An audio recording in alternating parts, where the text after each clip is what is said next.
Masasabi ba nating handa tayo pag meron na tayong pre-need plan, cemetery lot, columbary? Ibig sabihin ba pag meron na tayo nito, handa na tayo? For me, death is just an earthly end. But let us not forget that death is also an eternal beginning. Oh. So, dahil yun ang pananaw ko, magiging masaya ko pagpaplanuhan ko.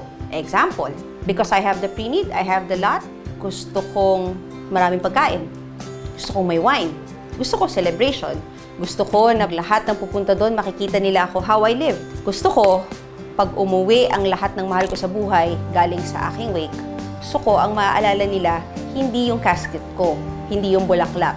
Gusto ko ang maalala nila kung ano yung legacy na iniwan ko. Magagawa lang natin yan if you're going to accept the fact that death is inevitable and you have to embrace that it will happen.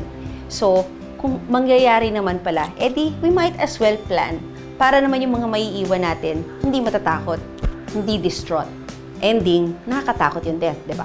So, ayoko nun. For me lang naman. For me. Ayoko nun. Kayo, gusto nyo ba nun? You call angels, ha? Para masaya ang party nyo.